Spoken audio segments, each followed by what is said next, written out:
All right, the craziness is about to begin at our ranch. A couple days ago, we started finding a couple melons that are ripe. So that means we're gonna have melons pretty soon in the next week or two. But right now, today, we are going to start harvesting zucchini. We were not expecting to get any zucchini right now. We were hoping to get the zucchini around June 20th to give us about a week to 10 days before our customer wanted the zucchini, because our customer wants the zucchini starting in July. Today is June 4th, so we are 2-3 weeks earlier than expected. This zucchini is a 45-day crop. From the time we planted it until today, it's I think 27-28 days. So we're getting it a lot quicker than we were expecting. We do have it on the plastic mulch, so yes, we are going to get it a little bit quicker, but we were expecting to get it in about 35 days, not 27. So that's what, 8-day difference. I'm sooner than we were expecting. So we are trying to see what we're planning on doing. We're harvesting right now, so we're going to go in and try and just clear out essentially what is on the plant to hopefully buy us another week or so.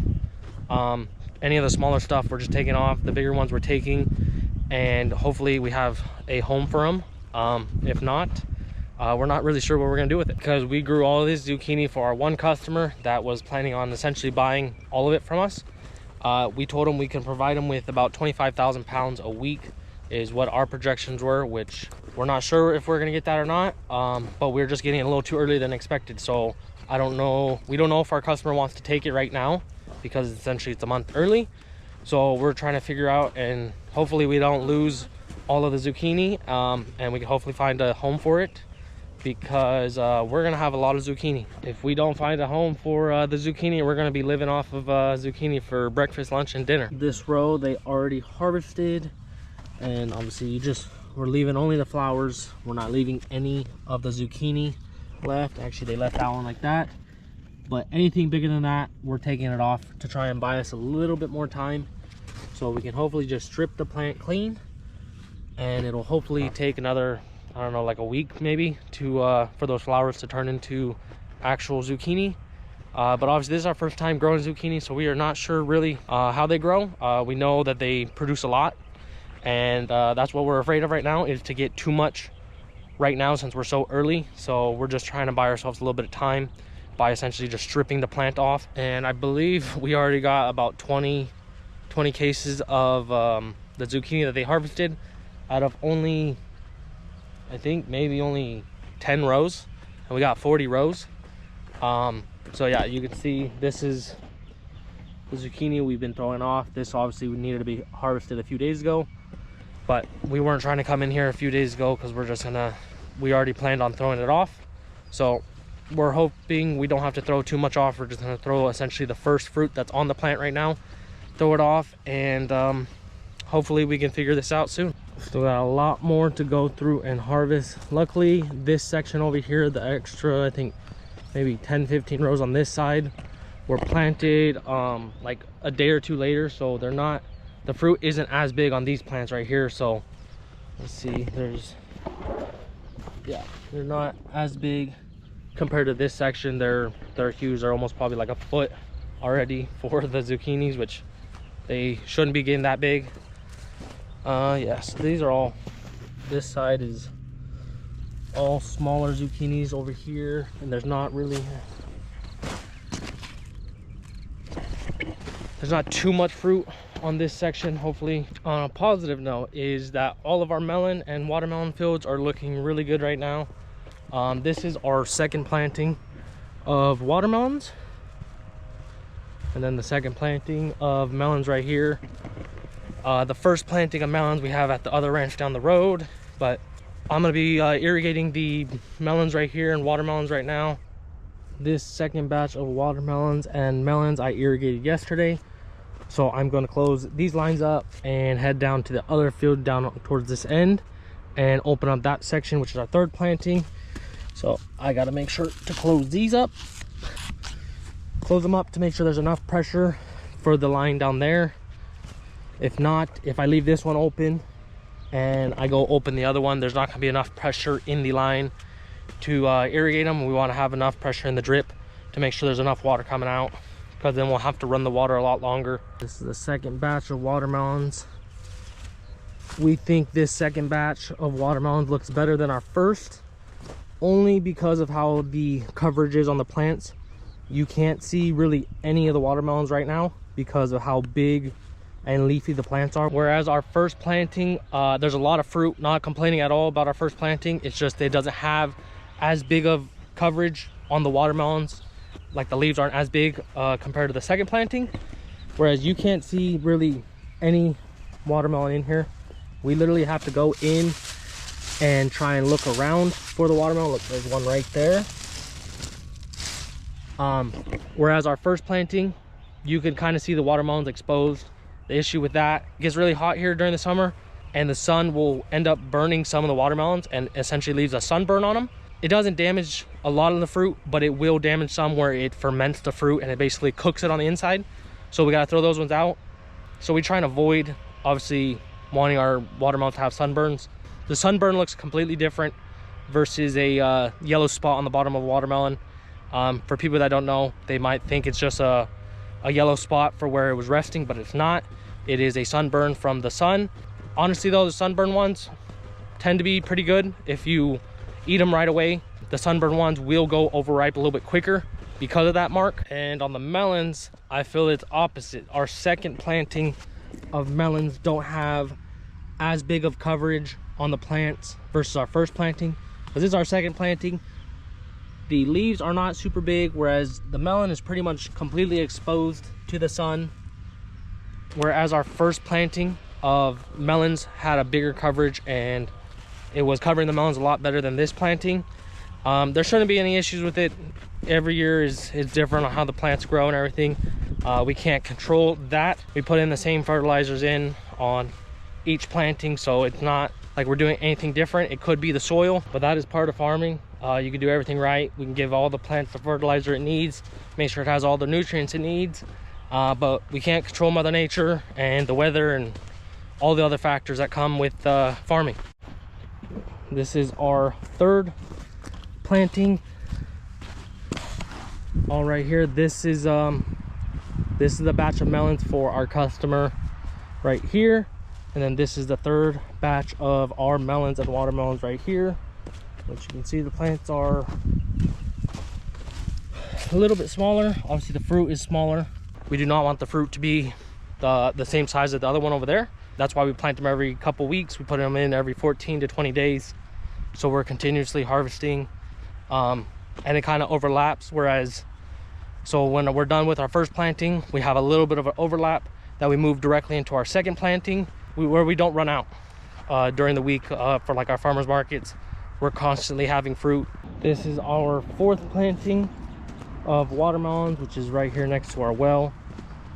These are all the watermelons right here. Our fourth planting of melons is over at our other ranch down the road. We were not expecting to be planting anything at our main ranch where our cooler is at. We were hoping not to plant anything because of obviously the nematode problem there. We've just been putting in cover crop to try and help bring the ground back to life basically, and hopefully help kind of get rid of the nematode. Our next batch of melons and watermelons is going to fill up this ranch right here, which is 30 acres. And then our other ranch down the road where we have our first planting of melons and watermelons is already completely full. That's 15 acres, so that's 45 acres that is planted. That is going to be planted once this is filled up right here. And we still have one whole batch, our sixth planting of melons and watermelons that we still have to put in. And I don't think it's gonna fit here. So we're probably gonna have to be putting in potentially some melons and watermelons in at our main ranch. And we're gonna end up probably planting peppers over at our main ranch. So we're gonna end up planting about 50 to 55 acres of fruit this year, the most we've ever planted. We're usually planting around 25 to 30 acres. Back when my uncle was farming by himself, basically with his boss, he had planted, I think, hundreds of acres of melons before. Yeah, but this is the most that we have ever planted. Every time we turn on the well, we always got to walk the fields that we are irrigating to double check to make sure all of the drip tape is connected to the lay flat, because sometimes the coyotes will come in like during the night and will chew on the drip tape or chew on the plastic hose right here, or even pull it all the way out.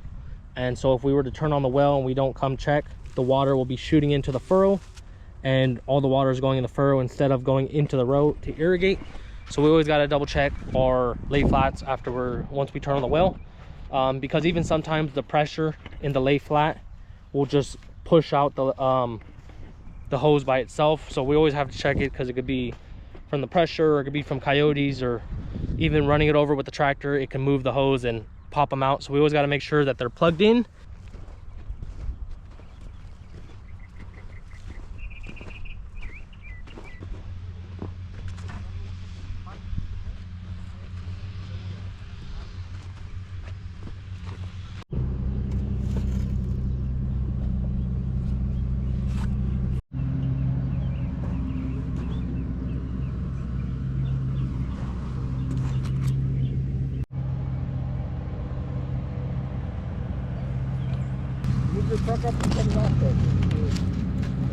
All right, we just finished up harvesting the zucchini. I believe it's around 40-ish boxes. I don't know quite yet, but now we got to turn on the cooler. We're gonna also have to clean out the cooler soon.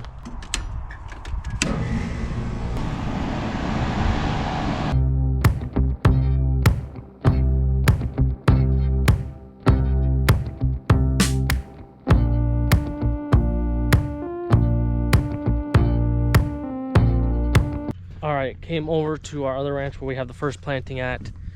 This is the whole first planting of watermelons. We have some more watermelons down there, but here's some of the watermelons right here. This is the red seedless. You got 2 right there, third one there, 2 more right there. Very excited to obviously start getting some fruit.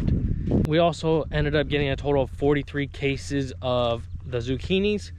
But yeah, my uncle said, I asked him how long he thinks, once we basically strip the plant, how long for the flowers to turn into zucchini. He says he thinks it's about 10 to 11 days before they actually have the fruit. So hopefully, since we basically stripped the plant, we're not gonna have to go in there for at least another week, and hopefully buy us a little bit more time to get closer to that date for our customer, and hopefully we can obviously fulfill the order and not lose too much of the zucchini. This right here is our yellow seedless watermelon right here. They're kind of like personal size ones. They don't get as big as our red seedless, but yeah, these are all the yellow ones right here. They do get a little bit of a lighter color once they're ready to harvest. And then we got our black watermelons. It's essentially, it's a very dark green, but it looks black. The red seedless, I would say these are more of a juicy variety of seedless versus our other seedless that are more of a crunchy. Another one. Yeah, these plants are looking real nice. There is a lot of fruit on these plants, and they are pretty big as well.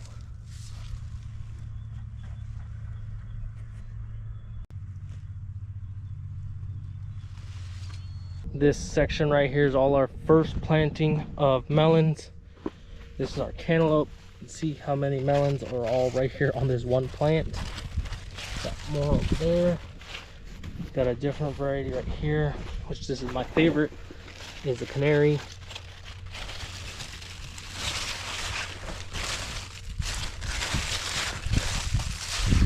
All these plants, I would say, have a lot of fruit on them, a lot more than it seemed like versus when we would have them at our main ranch where our cooler's at. But a lot of the plants would end up dying over there at our main ranch because of the nematode.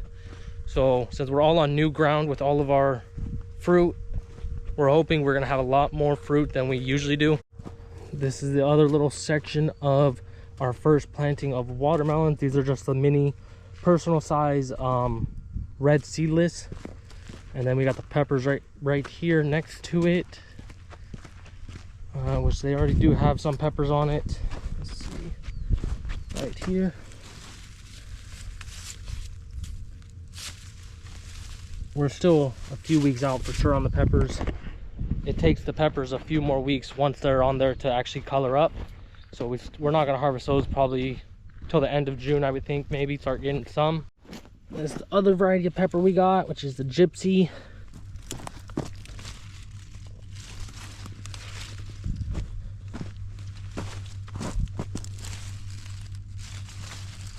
I got a lot of peppers on these as well already. We're really anxious to start harvesting melons because we've already had our customers either texting us and asking us when we're going to be in.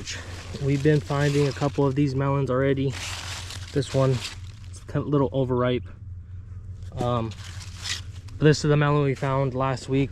Once we start finding these like this is our earliest melon we get. But to get enough to start going to markets, it's going to be probably like another week. Because we're not going to just go to the market with just the one variety. I dropped one over there. All right, well, my sister found I don't know, like 10 melons, it looks like, right here. Just a couple. And she's dropping them.